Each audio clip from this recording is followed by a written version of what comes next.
Tuna hian Paris atangin Belgium panin kan kalmeka chuan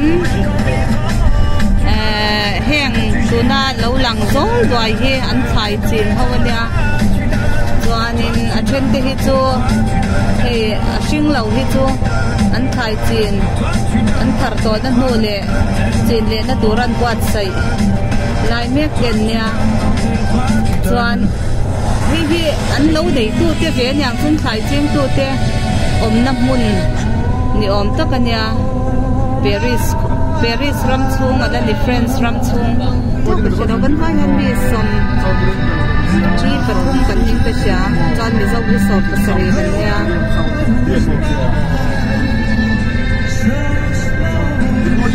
ni kan chuan na ba chu len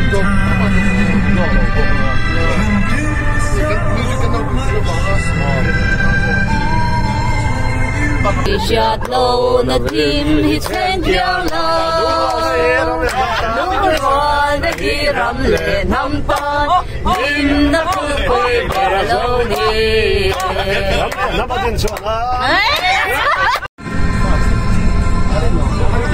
Paris ro Belgium kalpong ani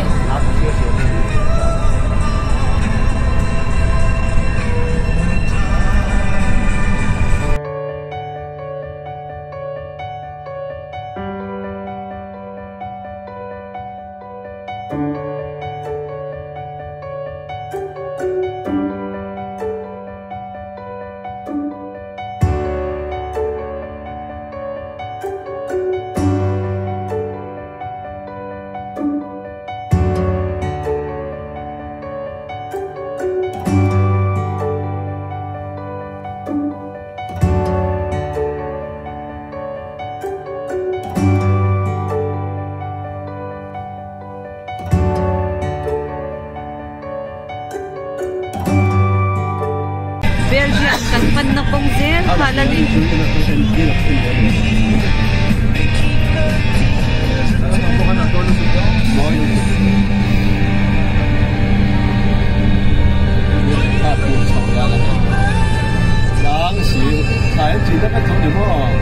anyang ten tiang la hian thai thar na mun pui ni om takani win din hi an nga le ni mun tina hian a thar fe fu men dir mo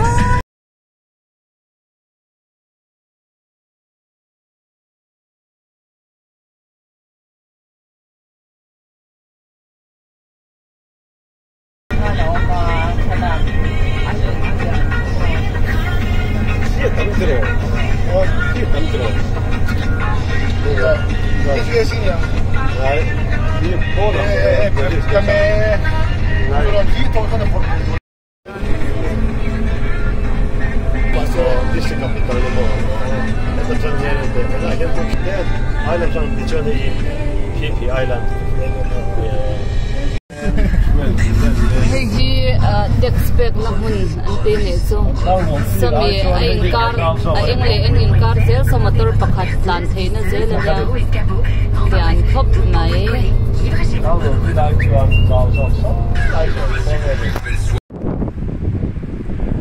और मुझे कभी दुख नहीं हुआ क्योंकि मैं जानता था कि मेरा बेटा मेरी जवानी जिएगा European Union capital Brussel Kotsung Kalut Dorni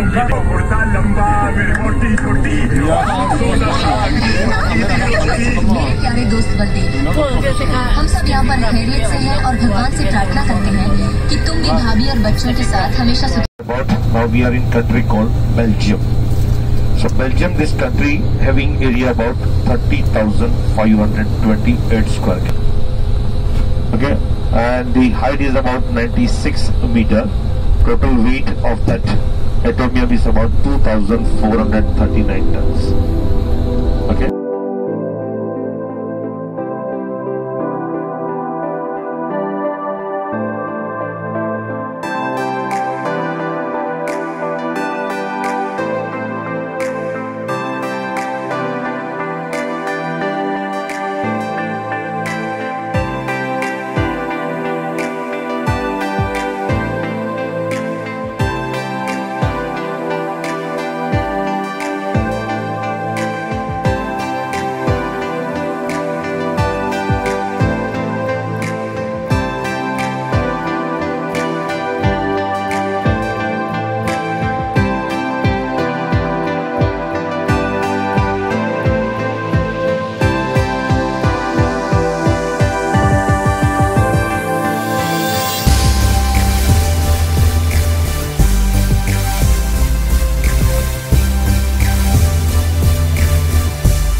anyone. Okay, just take care of your valuables. Don't leave any every time with you. Okay? So rest, whatever things you don't need, you can leave it in the coach. Only your valuables should be with you only. Okay? So once we get out, please follow me. Okay? We first enter into Grand Place. So as I said, Grand Place is a square, a very beautiful square. Okay? Which came in 6 meters. Okay, this city hall. On the top you will see, okay, the statue of Saint Michael slaying a devil. This square, if you come in Christmas, okay, here ice skating competition take place every year. And if you come in 3rd week of August in even year, last time in 2018 happened, now in 2020. Okay, there always, you know, there is a flower carpet. Any royal functions, they come here. Royal functions, so this is not for royal families.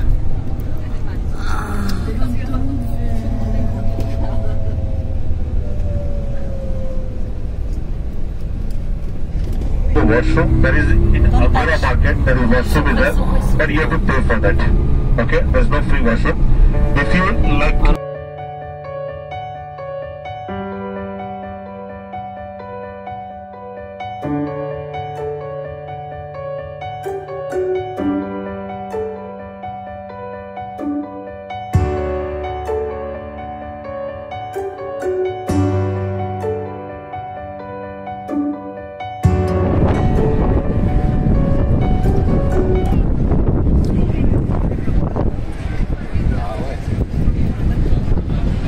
đâu hay rồi, bye bye rồi,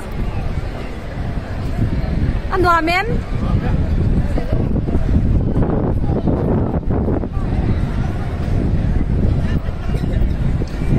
Hey hi Grand Place anh ti chu nia chuan ti hianin hetiang in man lai in nalpon turu lut tuk mai hianin a kwal chuak theka chuan chu mai ba kan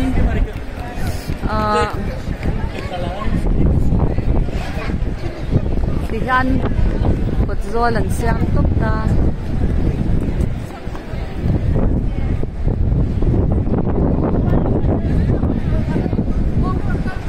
cho u chwa te po thala i da boy le ni chan kho mo bo ho kha lo in lan ve te u king ho ki kan bo ani lo so don chi bo ve ani khan yang kan ti kha di ko ani lukum thar ne na pa phe chu wa mu tu ka mo an wa mu ni top ve ni ho tu pa ber po te an kan bo pi ani ho tu pa lo hai te king kho ai dia tin dia da tu ho tu pa in min bo pi oi da ra ni ki ni ki anh mồm tốt một khu ông ta sẽ tiếng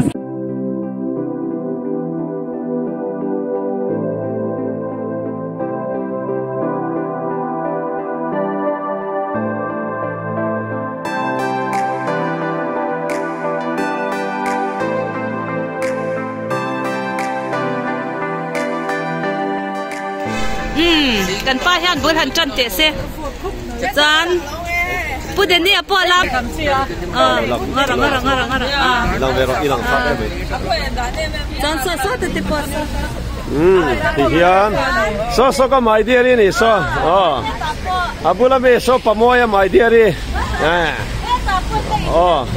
ta po he ai thu po nula pan he in ko ngai big red queens pan he ta hian ama so ta po so kon politician khu kan how to pa berani pun resa yes remind me tomorrow Cologne naktu ka Cologne kan kale dona pa sa kan chong don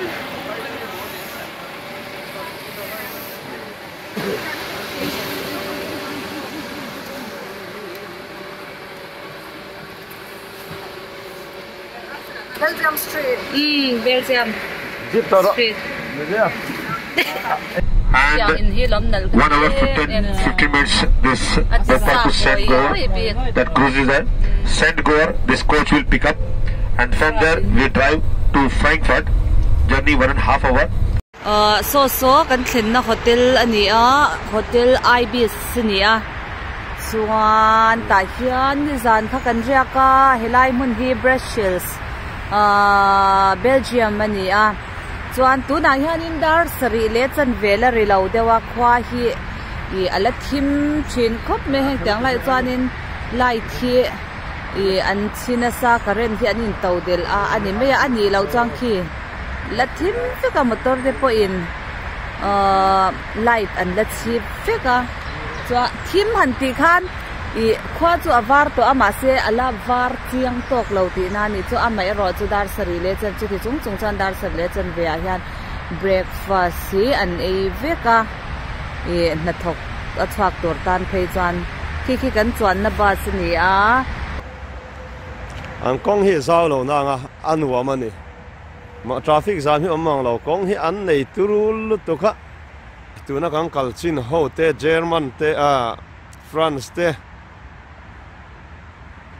Belgium te heng ho kan na kal zel tur te tu na an din muna hi Mizoram hian kan tha kal zel la po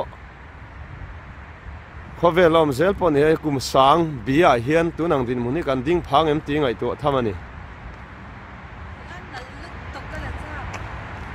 amoi khop mai he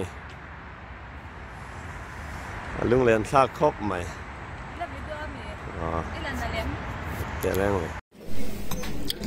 hi to in zinga kan breakfast hi a sa phau chan chang thop an war he pute ten an kat vela ni hi avan tha em nara sardenia chuan heng hi jam chi sang ani a heng hi juice no ho ani yan heng ho hi tu in zinga song te so cheese te butter te ani a song so sorry a pek ho so chuan hi doi kan ti ang chi kha mani le ka tia chuan hi bong hu te a du ta na dak tur ani a chuan heng te neu te phei hi chu kan hri seng lo eng nge ni tan hi bol te po ma mo tan dak tur oma chuan hi heng hi bong hu te ne na pol chi eng nge mani bol so an da a du chuan bong hu te ne nan pola chuan zai shat khop mai so boy đầu tur anga yang engkim hi thingpui te po ma ni in siam tur ani a chuan heng hi thingpui fe che sang chuan hi coffee machine tuilum aron chuak hi tuilum lakna okay chuan hi no thingpui in no an chopa chuan hi chang thop hi toaster te po ma sardani ei tur chu tui mel le ani po boy lo ki ma ber hi ka boy chin chuan la don chiang chuan let me see inside what is there wow hi chu Mizoram ma po kan hmu thin ani chuan 100 ve heng te hi nge artui chum chuan hi napkin lakna hey mama ani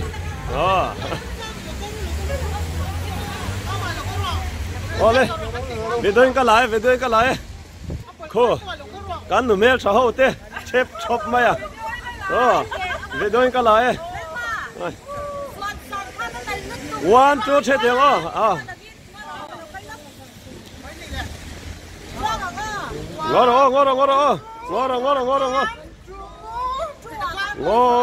ngoro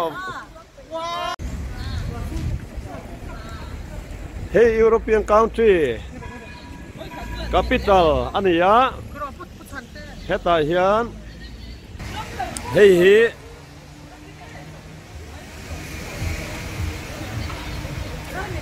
aram hi anuam khopui thiang him khovel khopui thiang him ber singa mi ni so kan ei kham chia tu na hian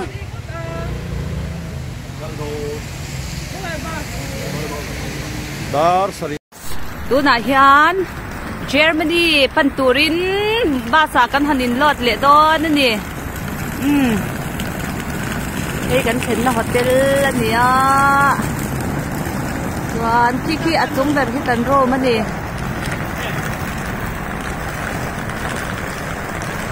Chuan hei kan pa po bas panin kala kan umange. Bas sa ain lot da ne. Anton na kalong. Ale, ani nak basa kan lutang.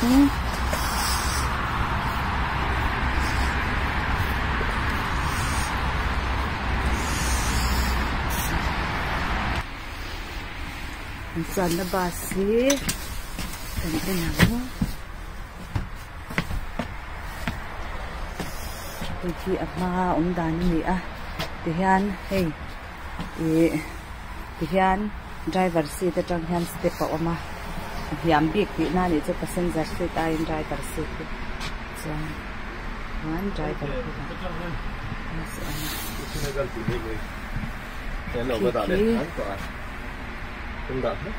Come on.